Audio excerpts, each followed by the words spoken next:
ఇవాళ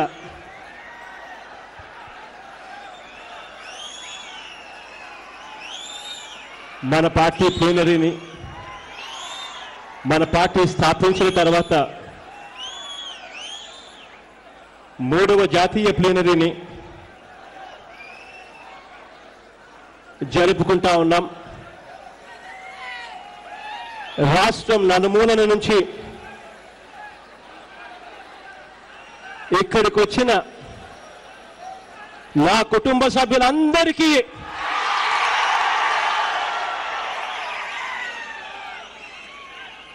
అదేవిధంగా ఇక్కడికి రాలేకపోయిన నా అక్క చెల్లెమ్మలకు, నా అన్నదమ్ములకు, అవ్వ తాతలకు, నా ఆత్మ బంధువులందరికీ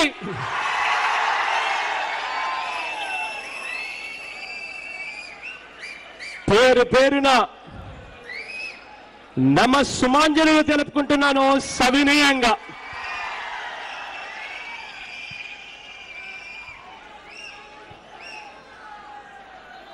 ఇవాళ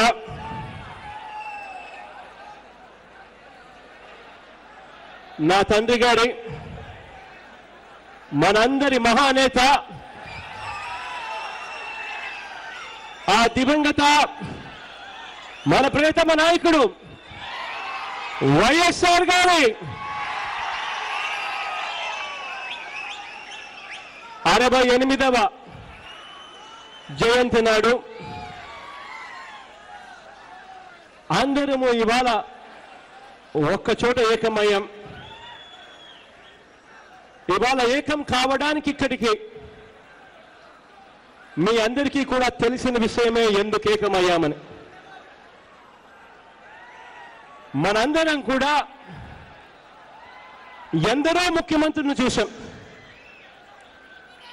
కానీ ఇవాళకి కూడా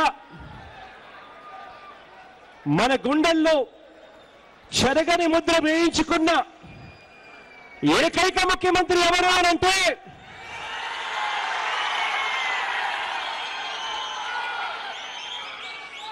ఇవాళకి ఆయన చనిపోయి దాదాపుగా 8 సంవత్సరాలు అవుతా ఉన్నా ఇవాళకి కూడా ఆయన మన పెద్ద ఆయనగా, మన కుటుంబంలో మన అన్నగా, మన ఇంట్లో మన పెద్ద ఆయనగా ఇవాళకి మనం జ్ఞాపకం చేసుకుంటున్న వ్యక్తి ఎవరైనా ఉన్నారు అనంటే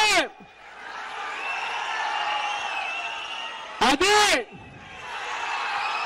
అదే అదే వైఎస్ఆర్ వైఎస్ఆర్ వైఎస్ఆర్. ఇవాళ ఆ దివంగత నేత మన మధ్య లేకపోయినా ఇవాళకి కూడా ఆయన్ను మనము జ్ఞాపకం చేసుకుంటా ఉన్నాం. ఎందరినో ముఖ్యమంత్రిని చూసాం, కానీ 5 సంవత్సరాల 3 నెలలు మాత్రమే పరిపాలన చేశాడు మన దివంగత నేత నాన్నగారు. అయినా నాన్నగారి కన్నా ముందు ఎందరినో ముఖ్యమంత్రిని చూశాం, రాష్ట్రంలోనూ చూశాం, దేశంలోనూ చూశాం, కానీ ఏ ఒక్కరూ కూడా చేయని విధంగా, ఏ ఒక్కరూ కూడా కనీసం ఆలోచన చేయడానికి కూడా సాహసం చేయని విధంగా ప్రతి ఇంట్లోనూ చనిపోయిన తర్వాత బతుకున్న వ్యక్తి ఆ దివంగత నేత ప్రియతమ నాయకుడు రాజశేఖర రెడ్డి గారు. అవ్వ తాతల దగ్గర నుంచి అక్క చెల్లెమ్మల వరకు, అక్క చెల్లెమ్మల నుంచి రైతన్నల వరకు, రైతన్న దగ్గర నుంచి చదువుకుంటున్న పిల్లల దాకా ఎవరి నోట విన్నా కూడా వినిపించేది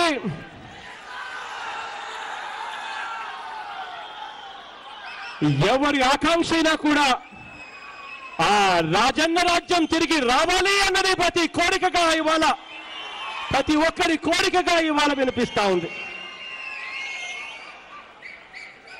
ఆ దివంగత నేత మన మధ్య నుంచి వెళ్ళిపోయిన తర్వాత ఇవాళ చంద్రబాబు నాయుడు గారి పాలన కూడా చూశాం. ఈ 3 సంవత్సరాల చంద్రబాబు నాయుడు గారి పాలనలో ఆ దివంగత నేత ప్రీతమ నాయకుడు రాజశేఖర రెడ్డి గారి పాలనకు తేడా చూశాం. ఇవాళ చంద్రబాబు నాయుడు గారి పాలన ఎప్పుడెప్పుడు పోవాలి అని చెప్పి ఇవాళ ప్రజానికమంతా కూడా కోరుకుంటా ఉన్నారు ఆంధ్ర రాష్ట్ర వ్యాప్తంగా.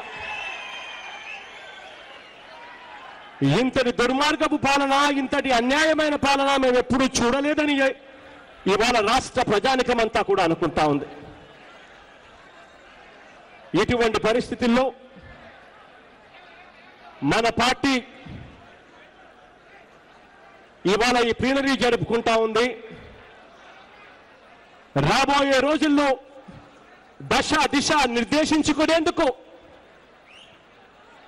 మనం చేసిన పోరాటాలన్నీ కూడా ఇవాళ మనం జ్ఞాపకం చేసుకుంటూ రాబోయే రోజుల్లో ఎలా పోరాటం చేయాలి, రాబోయే రోజుల్లో ఏం చేయాలి, రాబోయే రోజుల్లో మన పార్టీ ఏం చేస్తుంది దగ్గర నుంచి మనం అధికారంలోకి వచ్చిన తర్వాత ఏం చేయబోతాం వరకు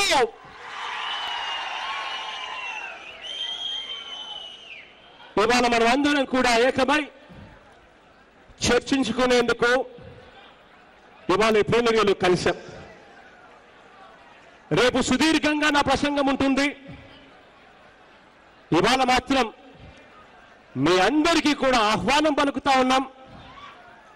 మీలో ఎవరైనా సలహాలు ఇవ్వాలనుకుంటే పక్కనే టెంట్ ఉంది.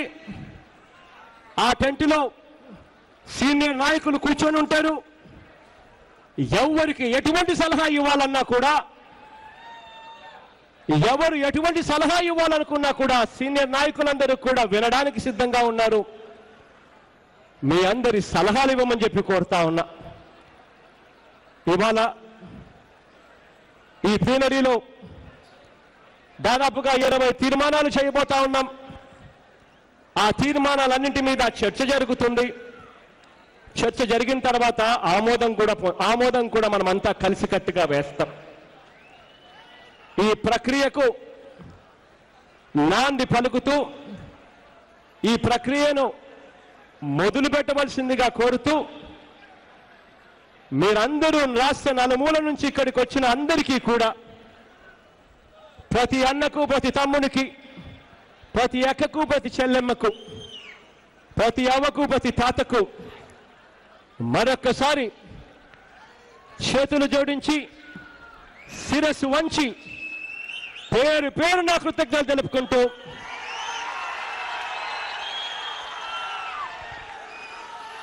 ఈ కార్యక్రమం